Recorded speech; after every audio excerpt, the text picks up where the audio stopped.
لوٹا بستر ساتھ چلا، وہ چلا نہیں، وہ تو بہت آسان ہے، ہر کوئی کر لیتا ہے، کوئی ادھر نکل گیا کوئی ادھر نکل گیا، کہاں جا رہے ہیں؟ چلے پہ جا رہے ہیں، ایک بستر بغل میں، لوٹا ہاتھ میں، سوٹا ہاتھ میں، اور چلے پہ جا رہے ہیں۔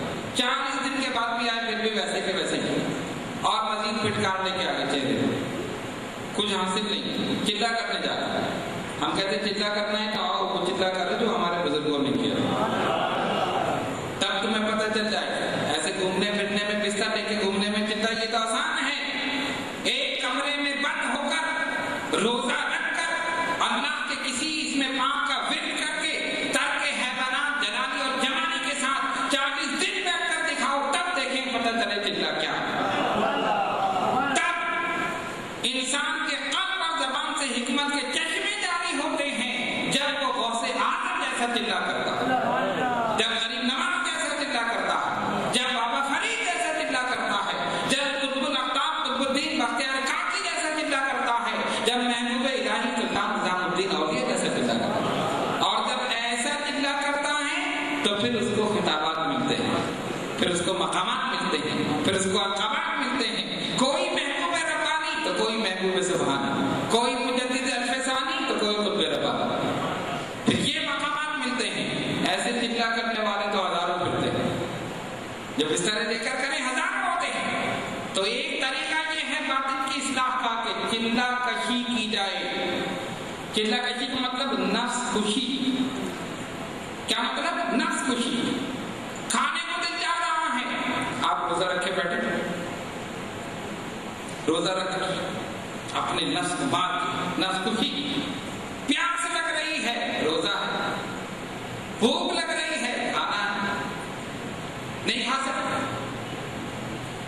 پانی کھانا سب موجود ہے لیکن روزہ ہے، نہیں پی سکتے، نہیں کھا سکتے، نفس خوشی۔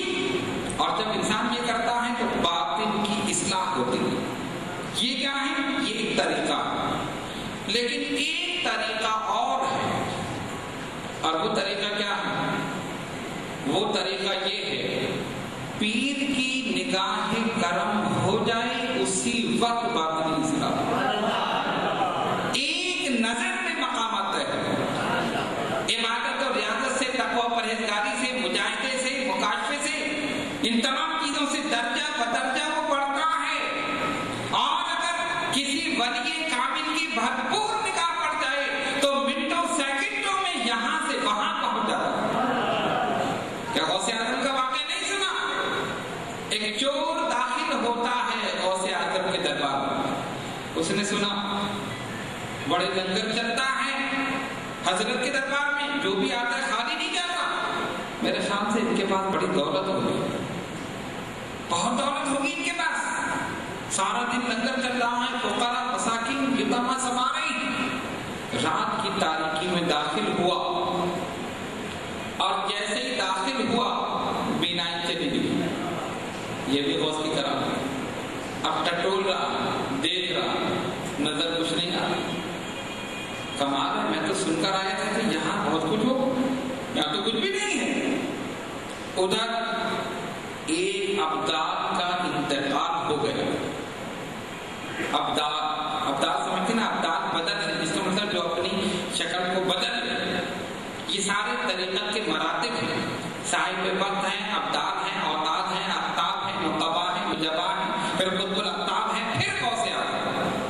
سب سے بڑا مرتبہ غوث اعظم کا ہے، اور وہی سب کی ڈیوٹیاں لگاتے ہیں، کس کو کہاں جانا ہے، کس کی ڈیوٹی کدھر ہے، یہ غوث اعظم کی شان ہے، ان کا کام۔ تو چور غوث کے دربار میں، اور جب چور ہوگا تو ظاہر آپ کو پتا ہوگا اس کی نیت خراب ہوگی، اس کا باطن صاف تو نہیں ہوگا، جب ادھر چوری کرنے آیا ہے۔ ظاہری باطنی دونوں طریقے سے اصلاح نہیں ہوئی، چور ہے، غوث کے دربار میں ہے، ابدال کا انتقال ہوا کسی شہر میں، کسی دوسرے ملک میں، حضرت خضر علیہ السلام تشریف لائے اور آ کر فرماتے ہیں، اے غوث اعظم عبد القادر گیلانی رضی اللہ تعالیٰ عنہ، فلاں ملک میں فلاں علاقے میں ایک ابدال کا انتقال ہو گیا ہے، اس کی جگہ کسی کی تقرری فرما دیجیے۔ انتقال ہو گیا، کس کو بھیجے؟ نگاہ دوڑائی، جب نگاہ دوڑائی تو نگاہ قلم چور پہ پڑ گئی۔ بتاؤ، اتنے مرید تھے، نگاہ پڑی ہوئی تو چور پہ۔ مریدوں نے بھی بعد میں سوچا ہوگا یار ہم پہ پڑ جاتے تو ہم چلے جاتے۔ اور یہ ممکن تھا یا نہیں تھا کہ غوث اپنے کسی مرید کو پہنچا دیتے؟ لیکن نہیں پہنچایا۔ کیوں؟ غوث یہ بتانا چاہتے تھے میری نگاہ میں یہ تاثیر ہے کہ میں چور کو 1 منٹ میں ابدال بنا کے اڑا دوں۔ جب ادھر ادھر دیکھا، نگاہ دوڑائی، حضرت خضر علیہ السلام سے فرمایا ہاں ایک مہمان ہمارے گھر میں بھی تو آیا ہے، ایک مہمان ہمارے گھر میں بھی آیا ہے رات کو اور کچھ لینے آیا ہے، لینے آیا ہے۔ ارے چوری کی نیت سے آیا ہے، چوری کرنے لینے ہی تو آیا ہے۔ بلایا، ایک نگاہ ڈالی اور غوث نے اپنی ایک نگاہ غوثیت سے 1 منٹ میں ظاہر اور باطن کی اصلاح فرما دی، تزکیہ نفس اور تصفیہ قلب فرما دیا اور اس کو ابدال بنا کے بھیجا۔ یہ طریقہ ہے اسے باطنی اصلاح کا۔ کتنا آسان طریقہ ہے۔ آپ تو سوچ رہے ہو کہ یہ اگر مل جائے تو بڑا اچھا ہے، نہ چلا کرنا پڑے، نہ روزہ رکھنا پڑے، نہ کچھ کرنا پڑے، ایک نگاہ پڑ جائے تو بس پہنچ جائے، ابدال بن جائے، ابدال بن کو اڑا دو۔ تو غوث اعظم نے اپنی نگاہ سے ایک چور کو ابدال بنا کے یہ بتا دیا کہ دیکھو میری روحانی طاقت یہ ہے اور میری نگاہ میں یہ تاثیر ہے۔ تو جب غوث اعظم کی نگاہ میں یہ تاثیر ہے تو رسول اعظم کی نگاہ میں کیا تاثیر ہے؟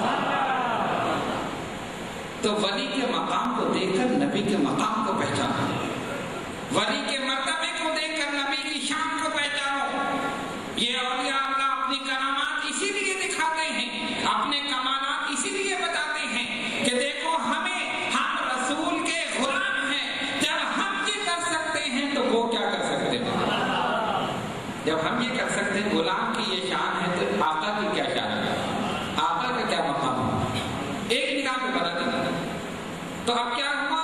2 طریقے ہوئے باطنی اصلاح کے، ایک مشکل عبادت، ریاضت، تقویٰ، پرہیزگاری، مجاہدہ، اور اس کے بعد پھر مقامات میں ایک مقام سے دوسرے مقام کی طرف۔ حضرت امام ابو القاسم قشیری رحمۃ اللہ علیہ تصوف میں بڑا بلند مقام رکھتے ہیں اور ان کا ایک رسالہ قشیریہ بہت پرانا ادیبی رسالہ، اس میں فرماتے ہیں صاحب حال ایک مقام سے دوسرے مقام پر منتقل ہوتا رہتا ہے، ایک مقام سے دوسرے مقام پر ترقی کرتا رہتا ہے۔ صاحب وقت ہے تو ابدال، ابدال ہے تو اوتاد، اوتاد ہے تو نقبہ، پھر نجبہ، اس طرح منتقل ہو رہا ہے، منازل طے کر رہا ہے، مقامات طے کر رہا ہے۔ اور دوسرا طریقہ، ایک پیر کی نگاہیں کڑک پڑی، اسی وقت اسی لمحے میں زمین سے آسمان پر پہنچا، چور سے ابدال بنا دیا۔ یہ بھی ہو سکتا ہے، لیکن اس کے لیے ایک چیز ضروری ہے۔ اگر یہ چاہتے ہیں نا یہ ہو جائے، یہ چاہتے ہیں نا، نہیں سب نہیں چاہتے، تو اس کے لیے ایک چیز ضروری ہے۔ کیا چیز ضروری ہے؟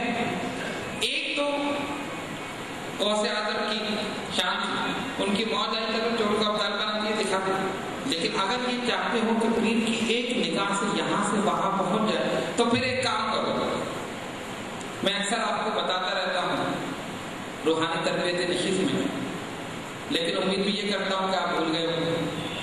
ایک نشست میں جو بتاؤ دوسری نشست میں جائے، تو وہ کیا طریقہ ہے؟ دیکھیے، ایک ہے دعا کرانا اور ایک ہے دعا لینا، دونوں میں فرق ہے۔ دعا کرانا اور دعائیں لینا۔ دعا کرانا کیا ہے؟ ہمارے لیے دعا کرتے، وہ کہتے دعا کرتے میری شادی ہو جائے گی، دعا کرتے تو بچہ ہو جائے، دعا کرتے تو نوکری ہو، ہزار چیزیں دعا کرتے۔ اور یہ ہے دعا کرانا، اور دوسرے دعائیں لینا، ایسا کام کرنا کہ پیر کے دل سے دعا نکل جائے، ایسا کام کرنا کہ دل سے دعا نکل جائے۔ اس وقت جو دعا نکلتی ہے وہ سیدھی جاتی ہے، سیدھی جائے گی۔ پھر رکے گی نہیں، اور اس وقت جو نگاہیں کرم پڑ جائے گی وہ پھر ظاہر اور باطن دونوں کی اصلاح کر دے گی، اور نہ صرف یہ کہ اصلاح کرے گی، مقامات بھی طے کرا دے گی اور بلند سے بلند مقام پر فائد بھی کرے گی۔ تو اب بتاؤ دعا کراؤ گے یا دعا لو؟ اچھا دعائیں نہیں، چلو دیکھیں گے کون دعا کراتا کون دعائیں دیتا۔ تو اس میں ظاہر اور باطن ایک منٹ میں ساتھ، ایک نگاہ میں ساتھ بزرگان دین کے ہزاروں واقعہ، بے شمار واقعات موجود، جب دریائے کرم جوش میں آ گیا۔ اور یاد رکھو جب اللہ کا ولی کسی کام پر، کسی مرید پر کسی وجہ سے خوش ہو جائے، اللہ رب العالمین بھی خوش ہو جائے۔ لہو حیاتن طیبہ، ہم انہیں پاکیزہ زندگی عطا کریں گے، اصلاحی زندگی۔ پاکیزہ زندگی سے مراد اصلاحی زندگی۔ جتنے بزرگان دین اولیاء کاملین ہیں آپ دیکھیں انہوں نے سب کی اصلاح کی، جو بھی دربار میں آئے اصلاح کی۔ غوث اعظم شیخ عبد القادر جیلانی رضی اللہ تعالیٰ تشریف فرما ہے، خلیفہ وقت نے اشرفیوں کی تھیلی دربار میں بھیج دی، تھیلی پوری بھر کے، نہ جانے کتنی ہوگی، غوث کے دربار میں آنا۔ کس نے بھیجی ہے؟ حضور وہ خلیفہ وقت جو ہے اس نے بھیجی۔ کیوں؟ نذرانہ بھیجا آپ کے لیے، اور کتنا بے وقوف تھا، اور ظاہری نگاہ رکھتا تھا، اگر باطنی نگاہ رکھتا تو کبھی ایسی حرکت نہیں کرتا۔ جو غوثیت کے مقام پر فائز ہو اسے اشرفیوں کی ضرورت ہے؟ ارے وہ تو پوری دنیا کو کھلا رہا، وہ پوری کائنات کو کھلا رہا، اس کے ہاتھ میں، دونوں ہاتھ میں تو خزانے ہیں، اس کو کیا ضرورت ہے اشرفیوں کی؟ ظاہری نگاہ رکھتا تھا، دنیا دار آدمی تھا، سوچا کہ عبد القادر جیلانی غوث اعظم خوش ہو جائیں گے، جاؤ جا کے نذرانہ میری طرف سے دے دو۔ آپ نے فرمایا مجھے نذرانہ بھیجا ہے؟ جی حضور۔ غوث اعظم رضی اللہ تعالیٰ عنہ نے اشرفیوں کی تھیلی اپنے ہاتھ میں پکڑی اور مٹھی میں لے کر دبایا تو اس سے تازہ خون گرنے لگا۔ غوث کی کرامت دیکھو، تازہ خون، اشرفیوں کی تھیلی سے تازہ خون، اور گرنا شروع ہوا تو گر کر بہنے لگا۔ جو گر کر بہا ہوگا تو کتنا ہوگا، اگر خالی ٹپکتا تو بہتا نہیں۔ مٹھی میں لے کر دبایا، خون گر رہا ہے، بہہ رہا ہے، جو لے کر آئے ادھر گئے، یہ کیا ہے؟ غوث اعظم نے جناب میں فرمایا سنو، جاؤ جا کر خلیفہ وقت سے کہو لوگوں کا خون نچوڑ کر، لوگوں پر ظلم و ستم کر کے ان کا حق دبا کر جو پیسہ حاصل کیا وہ مجھے بھیج رہا ہے، خدا کی قسم اگر میں چاہتا تو یہ خون تیرے محل تک بہا دیتا۔ خبردار کسی کا حق غصب مت کرنا، اللہ کے غضب سے ڈرو، اور بیواؤں، یتیموں، مسکینوں، فقیروں، ان سب کے حقوق کو غصب کرنے سے ڈرو، کہیں خدا کا قہر نازل نہ ہو۔ کون کہہ رہا ہے؟ غوث اعظم فرما رہے ہیں۔ کس سے فرما رہے ہیں؟ صاحب وقت، صاحب سلطنت سے فرما رہے ہیں۔ ہے کسی میں ہمت کہ وزیر اعظم کو ڈانٹ دے؟ ہے کسی میں ہمت کہ صدر کو ڈانٹ دے؟ ڈرے گا کہیں مجھے بند نہ کر دے، کہیں مجھے پھانسی نہ لگا دے، کہیں مجھے قتل نہ کر۔ جس نے غلطی کی، اور جتنی باطنی بیماریاں ہیں نا، باطنی بیماریاں سمجھتے ہیں، جھوٹ، غیبت، چغلی، غرور، تکبر، نفرت، عداوت، بغض، یہ ساری باطنی بیماریاں ہیں۔ جس میں جو بیماری تھی غوث نے ویسے ہی اس پر ضرب لگائی اور اس بیماری کو دور کر دیا۔ اور بیماریاں ایسے نہیں کہ بیماریاں خالی دنیا داروں میں ہوں، کچھ ایسے بھی لوگ تھے دیندار ان میں بھی تھی، ظاہر کسی میں بھی ہو سکتی۔ ایک ولی ولایت کے مقام پر تھے، شیر پر سواری کرتے تھے۔ کس پر؟ شیر پر۔ اب ظاہر شیر پہ سواری کرنا تو بڑی بات ہے، شیر پہ سواری کرتے تھے، اور اگر کوئی دیکھے تو شیر پہ سواری کر رہا ہے تو دل میں بڑا ہوگا، یار کتنا بڑا ولی ہے، شیر اس کے تابع ہے، شیر اس کے تابع ہے۔ اسی شیر پہ سواری پر مجھے ایک دلچسپ بات یاد آئی۔ ایک صاحب شیر پہ سواری کرتے تھے، تو کسی نے بتایا کہ وہ بہت بڑے بزرگ ہیں، فلاں علاقے میں رہتے ہیں. ایک آدمی کے دل میں ان سے ملنے کا اشتیاق پیدا ہوا، چلو میں چل کے دیکھوں. شیر پہ سواری کرتے گیا، دروازے پہ دستک دی، کہنے حضرت صاحب ہیں اندر. اندر سے آواز آئی، کون حضرت؟ کسی عورت کی آواز آئی، کون ہے حضرت؟ کہ حضرت صاحب، ارے وہ حضرت ہے، وہ تو ایسا ہے، وہ تو ایسا ہے. برائی گھبرا خاتون خانہ ہے، ہو سکتا ہے حضرت کی وائف ہے، اور حقیقت میں وہی تھی. اب ظاہر ہے گھر کی مرغی دار، گھر میں تو قدر تھی نہیں بیچارہ. برائیاں شروع کرتی، تم اس کو حضرت کہہ رہے ہو، وہ تو ایسا ہے، وہ تو ایسا ہے، وہ تو ایسا ہے. اب دل میں سوچنے لگے، اچھا یہ تو بڑی عجیب بات ہے. کھڑے ہو، ان کا گیا ہے ابھی کہیں، کھڑے ہو جاؤ، تھوڑی دیر میں آ جائے گا. خاموش کھڑے ہو، کچھ بولے نہیں. تھوڑی دیر بعد دیکھا کہ حضرت شیر پہ بیٹھے ہوئے، سواری کرتے ہوئے. اب دل میں سوچا کہ یار اتنا اللہ نے اس کو مقام دیا، شیر پہ بیٹھا، باقی بری، لیکن گھر میں کوئی قدر نہیں، بیوی تو ایسے بھی برا بلا کرے. دل میں سوچا، اور جیسے ہی وہ قریب آئے تو وہ ان کے خیال پر باخبر ہو گئے. جو دل میں خیال تھا، باقی تھے تو بلی. اس نے دل میں کیا سوچا کہ یہ شیر پہ سواری کر رہا ہے، کتنا بڑا ولی ہے، اور بیوی کو دیکھو تو وہ کچھ سمجھ ہی نہیں، وہ تو برائی کر رہی ہے. جیسے قریب پہنچے تو انہوں نے کہا اسی کی وجہ سے تو مقام ملا ہے. بات سمجھ گئے؟ ارے اس کی بد زبانی پر صبر کرنے کی وجہ سے یہ مقام ملا ہے کہ شیر پہ سواری کر رہا ہے. سمجھ گئے؟ اس کی وجہ سے مقام ملا ہے.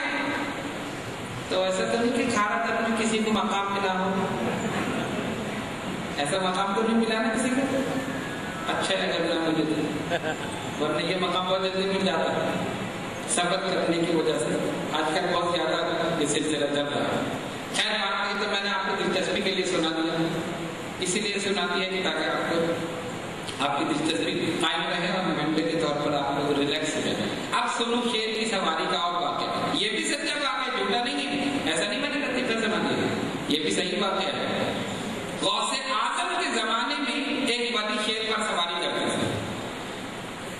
اب انہوں نے دیکھا کہ ان کا بڑا شورا ہے، غوث اعظم، غوث اعظم، ہر جگہ سب شیخ عبد القادر جیلانی ڈنکا پٹ رہا ہے، لنگر پٹ رہا ہے، ہر جگہ ان کے مریدین ہیں، شہرت ہے. تو دل میں سوچا کہ چلو میں ذرا اپنی شان دکھاؤں، شیر پہ بیٹھ کر چلے. پہلے وہاں کہہ پایا، غوث اعظم سے کہنا کہ میں ملاقات کے لیے آنا چاہتا ہوں. خادم نے آ کر کہا، غوث پاک نے فرمایا ٹھیک ہے آنے دو، آنا چاہتا ہے.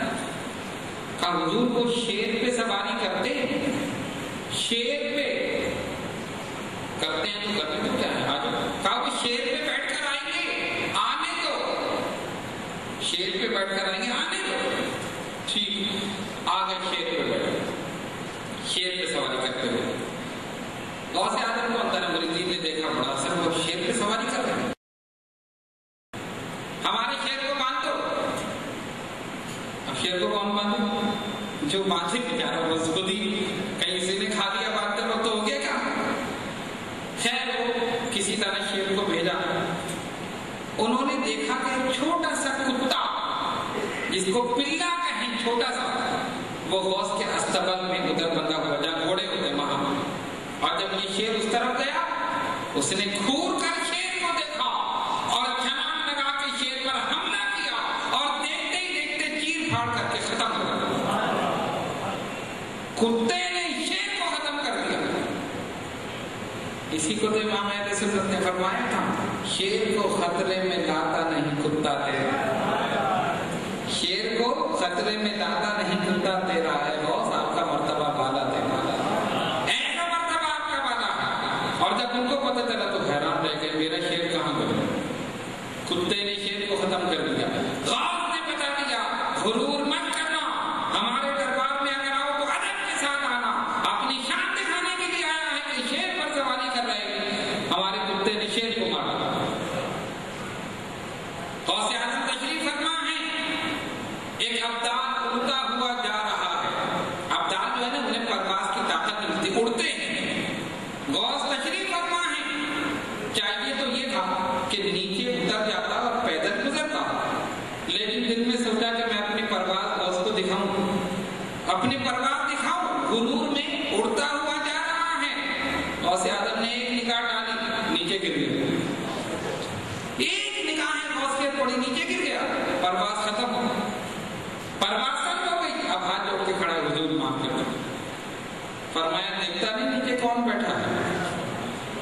دیکھا نہیں ہم بیٹھے ہیں، ادب سے یہاں سے چلا جا ورنہ تیری برباد ہمیشہ کے لیے ختم ہو جائے۔ قدموں پہ گر کر معافی مانگی، مریدین نے عرض کیا حضور معاف کر دے، فرمایا کیا معاف کر دیا، اسی وقت برباد مل گئی، اٹھتا ہوا چلا گیا۔ غوث نے سب کی اصلاح فرمائی ہے، کوئی امیر ہو، فقیر ہو، وزیر ہو، شہنشاہ وقت ہو، فَلَنُحْيِيَنَّهُ حَيَاةً طَيِّبَةً، ثابت کر دیا پاکیزہ زندگی میری زندگی، جو مجلس میں آ جائے وہ بھی پاکیزہ ہو جائے، اس کے خیالات پاکیزہ ہو جائیں، اس کی زبان پاکیزہ ہو جائے، سب سے بڑھ کر اس کا دل پاکیزہ ہو جائے۔ ایسے حیات طیبہ اللہ تبارک و تعالیٰ نے ان بزرگان دین اور غیر کاملین کو عطا فرمائی۔ تو یہ ظاہر کی بھی اصلاح کرتے ہیں، باطن کی بھی اصلاح کرتے ہیں، اسی لیے چاہیے کہ ان کی صحبت میں بیٹھا جائے۔ اگر آپ کچھ بھی نہ کریں، کسی ولی کی صحبت میں جا کر بیٹھ جائیں تو مولانا روم رحمت اللہ علیہ فرماتے یک زمانہ صحبت با اولیاء بہتر صد سال طاعت بے۔ تو ایک لمحے، ایک منٹ، ایک سیکنڈ کسی اللہ کے ولی کی صحبت میں بیٹھا اور 100 سال دنیا دار کی صحبت میں بیٹھا، ارے وہ ایک لمحہ 100 سال سے بہتر، سبحان اللہ، 100 سال سے بہتر۔ الحمدللہ علی احسانہ، اللہ تبارک و تعالیٰ کا بڑا کرم ہے کہ اس نے اپنے ولیوں کے قدموں میں رکھا، اپنے ولیوں کے ماننے والوں میں رکھا، نہ ماننے والوں میں نہیں رکھا، ان میں رکھا ہی نہیں۔ اور اللہ تعالیٰ ان لوگوں کی شر سے ہم سب کو، اہل سنت والجماعت کو محفوظ رکھے۔ ہم اگر بچے ہوئے ہیں تو اسی لیے بچے ہوئے ہیں کہ ہم پر، میں پورے یقین کے ساتھ کہتا ہوں، پورے اعتماد کے ساتھ کہتا ہوں، پورے وجدان کے ساتھ کہتا ہوں، ہم اسی لیے بچے ہوئے ہیں۔ ہم پر اگر ایک طرف مخدوم سمنانی کی نظر ہے تو دوسری طرف غوث جیلانی کی نظر ہے، ایک طرف قطب ربانی کی نظر ہے تو دوسری طرف اشرف المشائخ کی نظر ہے، تیسری طرف مجدد فیضانی کی نظر ہے۔ یہ جتنے بزرگان دین ہیں ان سب کی نظریں ہمارے اوپر ہیں، اسی لیے نظر بد سے ہم بچے اور انشاءاللہ تعالی بچے رہیں۔ من عمل صالحا من ذکر او انثى وهو مؤمن فلنحيينه حیاة طیبہ، اور وہ جو نیک عمل کرے مردوں اور عورتوں میں سے اور مومن ہو، ہم انہیں پاکیزہ زندگی عطا کریں گے۔ آخری بات کر کے میں اپنی گفتگو کو ختم کروں، اور وہ بات یہ ہے کہ جب ہم ان بزرگان دین اور غیر کاملین کے دامن سے وابستہ ہیں، ان کے ماننے والے ہیں، تو ہمیں چاہیے کہ وہی کریں جو ان بزرگان دین کی تعلیمات ہیں۔ غوث اعظم نے کبھی جھوٹ بولا؟ بتاؤ، کبھی جھوٹ بولا؟ آج سے عہد کر لو کہ کبھی جھوٹ نہیں بولے۔ کبھی انہوں نے نماز ترک کی؟ ارے انہوں نے تو 40 سال عشاء کے وضو سے فجر کی نماز پڑھی، 40 سال عشاء کے وضو سے۔ تم خالی فجر کے وضو سے فجر ہی پڑھ کے بتا۔ میں نہیں کہتا کہ عشاء کے وضو سے فجر پڑھو، آپ کہیں جاگنا پڑے گا، اس لیے کہ سو گئے تو وضو ٹوٹ جائے گا۔ اب کچھ لوگ ایسے جن کا وضو ٹوٹتا ہی نہیں، ویسے ہی کھڑے ہوئے۔ تو اس لیے 40 سال عشاء کے وضو سے، امام اعظم نے 40 سال عشاء کے وضو سے فجر کی نماز، یہ وہ لوگ ہیں جنہیں حیات طیبہ عطا کی گئی۔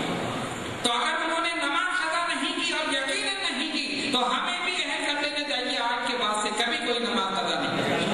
اگر ان کے مشن پر چلو گے، ان کی سیرت پر عمل کرو گے، ان کی تعلیمات پر عمل کرو گے، انشاءاللہ اس دنیا میں بھی کامیاب اور آخرت میں بھی کامیاب۔ اور آخر میں حلقہ اشرفیہ کھارگر کے تمام اراکین، مریدین، معتقدین، متبصرین جنہوں نے دام درہم سخن قدم جس طرح بھی اس تقریب کے انعقاد میں حصہ لیا، اور وہ حضرات جو خلوص اور محبت کے ساتھ تشریف لائے، اللہ تبارک و تعالیٰ ان سب کی حاضری کو قبول فرمائے۔